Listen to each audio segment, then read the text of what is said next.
Hello बच्चों, कैसे हो आप लोग। आशा करता हूं कि आप ठीक होंगे। आज हम मैथ के important topic Bihar board class 10th के ट्राइगोनमेट्रिकल रेशियो त्रिकोणमितीय अनुपात पर चर्चा करेंगे। एग्जामिनेशन पॉइंट ऑफ व्यू से ये चैप्टर बहुत ज्यादा इंपॉर्टेंट है।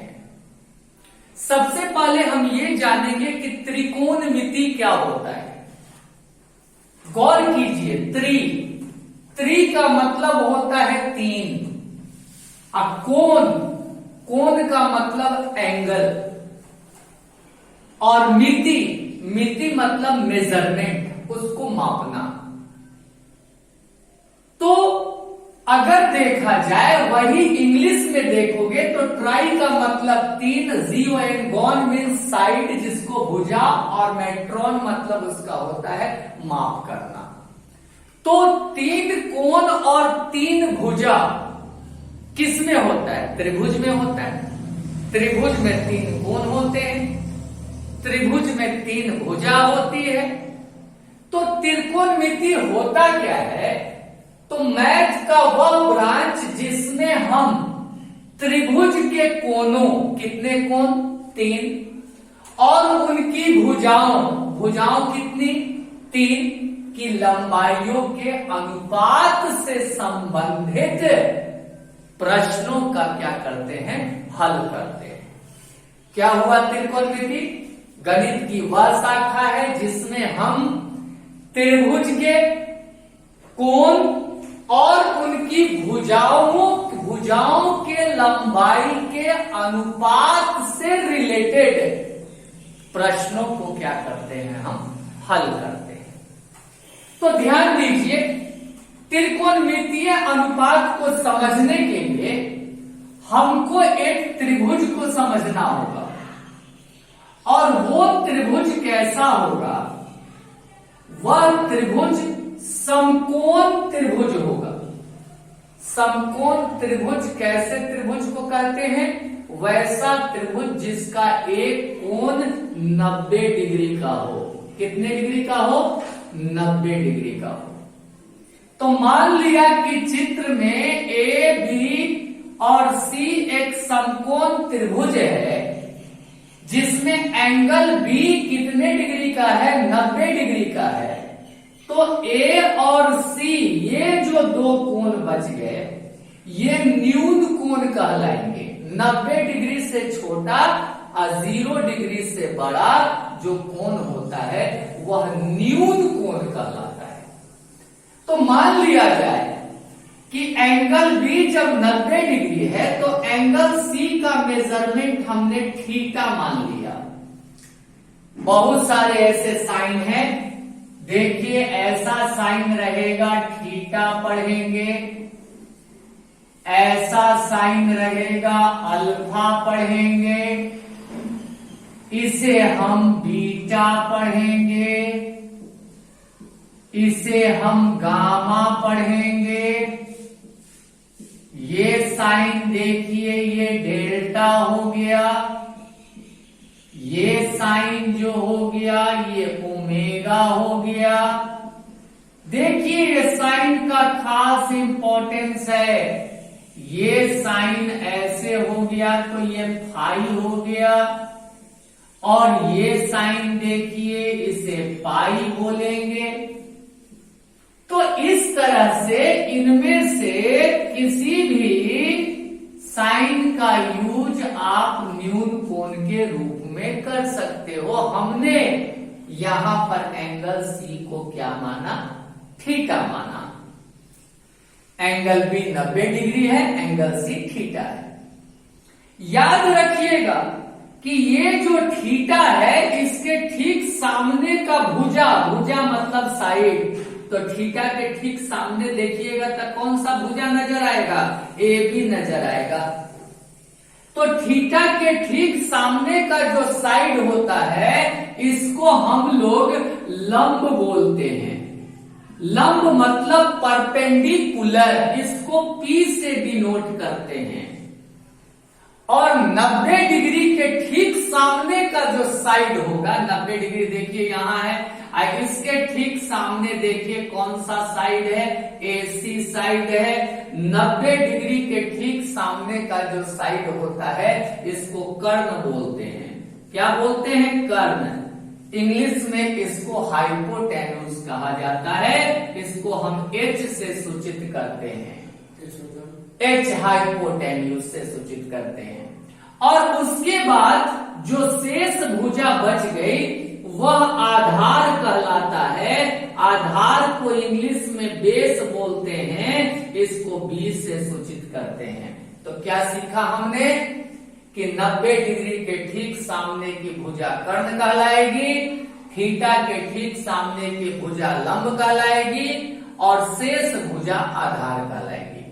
बच्चे लोग याद रखो मेरी बात को, अगर थीटा का पोजीशन चेंज कर जाता है तो ऐसी स्थिति में लंब और आधार का भी पोजीशन क्या हो जाएगा? चेंज कर जाएगा। कैसे चेंज करेगा? तो एक दूसरा डायग्राम बना रहे हैं हम। ये डायग्राम को देखिए। इस डायग्राम में भी हमने एक समकोण त्रिभुज ही बनाया। क्या बनाया? समकोण त्रिभुज ही बनाया। इस डायग्राम में भी ABC सेम, यहां 90 डिग्री है, देखिए इसमें भी 90 डिग्री था, लेकिन थीटा का पोजीशन हमने क्या कर दिया? चेंज कर दिया। पहले थीटा कहां पे था? C के पास था, अब थीटा कहां पे आ गया? मान लीजिए कि A के पास आ गया। तो I have already told you when the position of the theta simply changes there will be change in the position of perpendicular and base. अगर थीटा का पोजीशन चेंज करता है तो तुम्हारा लंब और आधार के पोजीशन में बदलाव आ जाएगा। अभी अभी हमने आपको बताया कि थीटा के ठीक सामने की जो भुजा होती है ये लंब होती है। देखिए इस बार लंब ये हो गया, पहले लंब कहाँ था? ये भुजा थी, AB लंब था। अब इस बार देखिए इसमें AB लंब था और इसमें लंब कौन हो गया? BC। क्यों चेंज किया इसका पोजीशन? क्योंकि इसका थीटा का पोजीशन क्या हो गया? चेंज हो गया। दूसरा चीज, अब ये देखिए ये लंब और 90 डिग्री के ठीक सामने का साइड क्या हो गया? कर्ण। देखिए, और ये बचा हुआ क्या हो गया? आधार। तो इस तरह से आपने देखा कि थीटा का पोजीशन चेंज करने से तुम्हारा लंब और आधार का पोजीशन क्या हो गया? चेंज कर गया। अब ध्यान दीजिए यहां पे, अब हम लोग त्रिकोणमिति में, तो त्रिकोणमिति में हमने आपको बताया कि आधार, लंब और कर्ण तीनों को कैसे हम पहचानेंगे किसी भी समकोण त्रिभुज में। अब इससे रिलेटेड फॉर्मूलाज को देखते हैं। आप देखिए पाइथागोरस थ्योरम आप लोग 8th क्लास से पढ़ते आ रहे हो। सारे बच्चों को मालूम है कि कर्ण का स्क्वायर होता है, कर्ण स्क्वायर इक्वल टू लंब का स्क्वायर अब प्लस किसका स्क्वायर? आधार का स्क्वायर। मतलब कर्ण मतलब H स्क्वायर इक्वल टू लंब मतलब P स्क्वायर, आधार मतलब P स्क्वायर। दूसरा फॉर्मूला है कि अगर लंब निकालना है तो लंब का स्क्वायर इक्वल टू कर्ण के स्क्वायर में से आधार का स्क्वायर क्या कर दीजिएगा? माइनस कर दीजिएगा, तो आपका क्या निकल जाएगा? लंब का स्क्वायर निकल जाएगा। तो कर्ण मतलब H स्क्वायर, आधार B स्क्वायर, लंब कहने का मतलब P स्क्वायर। और तीसरी चीज, अगर आधार का स्क्वायर निकालना है तो कर्ण के स्क्वायर में से लंब का स्क्वायर क्या कर दीजिएगा? माइनस कर दीजिएगा, तो आधार निकल जाएगा। आधार मतलब B स्क्वायर, कर्ण मतलब H square minus B square. याद रखिएगा मेरी बात को कि त्रिकोणमिति में 6 त्रिकोणमितीय अनुपात होते हैं। कितने होते हैं? 6 त्रिकोणमितीय अनुपात होते हैं। कौन कौन होता है? तो सबसे पहले जानिए, पहला अनुपात हो गया साइन थीटा। फिर कॉस थीटा, फिर tan theta, sine theta, cos theta, tan theta, उसके बाद कॉसेक थीटा, फिर सेक थीटा और कॉट थीटा। ये 6 त्रिकोणमितीय तुम्हारे क्या होते हैं, अनुपात होते हैं। और सबका डिफरेंट फॉर्मूलाज हम लोग ड्राइव करते हैं। याद रखिएगा कि साइन थीटा, कॉस थीटा और टेन थीटा के फॉर्मूला को ड्राइव करने का तरीका जो है हम आपको सिखाते हैं। सिंपल सा फॉर्मूला याद रखिएगा। पहला फॉर्मूला है, फॉर्मूला क्या याद रखिएगा, लाल काका। क्या याद रखिएगा, लाल काका, LAL लाल और KKA काका। लाल काका अगर आप याद कर लेते हैं तो हिंदी में आपका sign, cos, tan, cosec, sec, cot का फॉर्मूला बन जाता है। यहां देखिए L का मतलब है लंब से है, L का मतलब लंब से है। A का मतलब आधार से है। आइए देखिए, L का मतलब लंब से है और K कहने का मतलब कर्ण, K मतलब कर्ण और A का मतलब किससे है, आधार से है। आधार को किससे, B से, कर्ण को किससे, H से, फिर कर्ण को किससे, H से। लंब क्या हो गया, P, आधार हो गया B और लंब हो गया तुम्हारा P। लाल काका याद रखते हैं तो L/K लंब बटा कर्ण किसका फॉर्मूला हो गया, साइन का। A/K मतलब आधार बटा कर्ण किसका हो गया फॉर्मूला, कॉस का। लंब बटा आधार किसका हो गया, टेन का। कितना इजी हो गया फॉर्मूला को ड्राइव करना। तो साइन थीटा का फॉर्मूला हो जाएगा L/K मतलब लंब बटा कर्ण हो जाएगा। और कॉस थीटा का फॉर्मूला A/K, A मतलब हो गया आधार, आधार बटा कर्ण हो जाएगा। और टेन थीटा का फॉर्मूला हो जाएगा लंब बटा आधार, क्या हो जाएगा, लंब बटा आधार हो जाएगा। अब इसका साइन का व्युत्क्रम कर दीजिए, उल्टा कर दीजिए, मतलब कर्ण को ऊपर ले जाइए, कर्ण को ऊपर ले जाइए और लंब को नीचे ले आइए। तो कर्ण बटा लंब कर दीजिएगा तो कॉसेक का फॉर्मूला बन जाएगा। उसी तरीके से इसका व्युत्क्रम कर दीजिए। कॉस थीटा का व्युत्क्रम क्या होता है, सेक थीटा होता है, ये उल्टा कर दीजिए, कर्ण को ऊपर कर दीजिए और आधार को क्या कर दीजिए, नीचे कर दीजिए। तो आपका सेक का फॉर्मूला निकल जाएगा। और तीसरा देखिए, इसका व्युत्क्रम कर दीजिए, आधार ऊपर कर दीजिए और लंब क्या कर दीजिए, नीचे कर दीजिए। तो इस तरीके से ये लाल काका जो होंगे आपके 6 त्रिकोणमितीय अनुपात के फॉर्मूला को ड्राइव करने में आपकी मदद कर देंगे। अगर CBSE बोर्ड के स्टूडेंट हैं तो उनके लिए फॉर्मूला है पंडित बद्री प्रसाद हर हर बोले। ये फॉर्मूला याद रखिए, P for Pandit, B for Badri, P for Prasad, Pandit Badri Prasad हर हर बोले।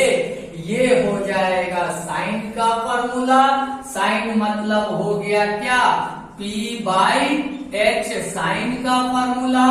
अब B/H हो गया कॉस का फॉर्मूला और टेन का फॉर्मूला हो गया P/B। टेन का पंडित बद्री प्रसाद हर हर बोले। और इसका उल्टा कर दीजिए, इन्वर्स कर दीजिए। तो H/P कॉसेक का, H/B और तुम्हारा B/P हो गया। तो इस तरीके से ये फॉर्मूला आपको ड्राइव करने में क्या करेगा, मदद करेगा। तो अब हम लोगों ने कितना इजली इस चीज को समझा लाल काका से sine cos tan cosec sec cot के फॉर्मूला को आसानी से हम लोगों ने क्या कर लिया, ड्राइव कर लिया। समझ गए।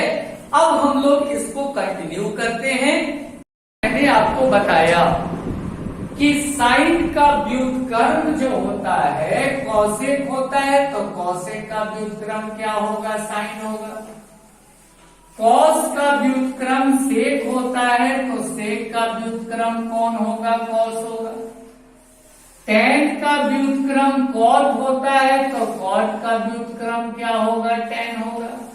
ये बात अगर ध्यान में रखते हैं तो 9 फॉर्मूला और त्रिकोणमिति से रिलेटेड आपका बहुत आसानी से क्लियर हो जाएगा। Sine cos tan cosec sec cot, sine का व्युत्क्रम कॉसेक, कॉसेक का व्युत्क्रम साइन, कॉस का व्युत्क्रम सेक, सेक का व्युत्क्रम कॉस, टेन का व्युत्क्रम कॉट, कॉट का व्युत्क्रम टेन। कैसे बनता है तो देख लो। सबसे पहले हम देखते हैं साइन थीटा। हमने बताया साइन थीटा का व्युत्क्रम कॉसेक होता है, तो फॉर्मूला ड्राइव हो जाएगा 1 बाई क्या, कॉसेक थीटा। और कॉसेक का फॉर्मूला अगर आप निकालिएगा तो कॉसेक थीटा का व्युत्क्रम कौन होता है, साइन थीटा। तो cosec theta equal to 1 by sine theta. अब दो व्युत्क्रम नंबर को मतलब साइन थीटा और दूसरा क्या, कॉसेक थीटा, दो व्युत्क्रम नंबर को मल्टीप्लाई कीजिएगा तो आंसर हमेशा कितना आएगा, 1 आएगा। देखिए 3 फार्मूला इधर से ड्राइव हो गया। इधर से देखिए कॉस का निकालता हूं मैं, तो कॉस थीटा का व्युत्क्रम क्या होता है, सेक थीटा होता है। तो कॉस थीटा को क्या लिख दीजिएगा आप, 1 बाई सेक थीटा। उसके बाद सेक थीटा का निकाल लेते हैं, तो सेक थीटा का व्युत्क्रम क्या होता है, कॉस थीटा। तो sec theta equal to 1 by क्या हो जाएगा, कॉस थीटा। और अभी अभी हमने बताया कि दो व्युत्क्रम नंबर को मल्टीप्लाई कीजिएगा तो प्रोडक्ट कितना आएगा, 1 आएगा। मतलब कॉस थीटा और सेक थीटा, कौन कौन, कॉस थीटा और सेक थीटा को मल्टीप्लाई कीजिएगा तो प्रोडक्ट कितना होगा, 1 होगा। अब इस साइड भी आ जाइए। टेन का व्युत्क्रम कॉट होता है, कॉट का व्युत्क्रम टेन होता है। तो ऐसी स्थिति में टेन थीटा इक्वल टू क्या हो जाएगा, 1 बाई कॉट थीटा हो जाएगा। और कॉट थीटा इक्वल टू क्या हो जाएगा, 1 बाई टेन थीटा हो जाएगा। और दोनों को मल्टीप्लाई कीजिएगा, मतलब टेन थीटा को मल्टीप्लाई कर दीजिएगा कॉट थीटा से, तो वैल्यू कितना आ जाएगा, 1 हो जाएगा। तो एक व्युत्क्रम वर्ड से 3 3 3 मतलब 9 फॉर्मूला आपको याद करने की जरूरत नहीं पड़ेगी। तो आज के वीडियो में हमने आपको बेसिक कंसेप्ट दिया, और दूसरी बात ये, नेक्स्ट वीडियो में और कंसेप्ट को मैं क्लियर करने की कोशिश करूंगा, कुछ इंपॉर्टेंट प्रॉब्लम्स को सॉल्व करूंगा, कुछ खास एमसीक्यू पर चर्चा करेंगे, क्योंकि बिहार बोर्ड में एमसीक्यू का बहुत ज्यादा इंपॉर्टेंस है। तो अगले क्लास का वेट कीजिए। संडे को मेरा अगला क्लास और आ जाएगा आपका, और उस दिन का इंपॉर्टेंट क्लास होगा। तो आज का मेरा वीडियो कैसा लगा, मेरे चैनल को सब्सक्राइब नहीं किए हैं, knowledge sir Balaji classes YouTube पे जाइए, सब्सक्राइब कीजिए, और आपके लिए मैं ऐसे वीडियो लेके आता रहूंगा। और दूसरी चीज, ये सारे फॉर्मूला को आप लोग याद कर लीजिएगा, ट्रिक को समझ लीजिएगा, ताकि नेक्स्ट क्लास में जब मैं आपके पास आऊं तो सारा कंसेप्ट क्लियर रहे। Thank you very much, good bye. एक कमेंट बनता है, बाय।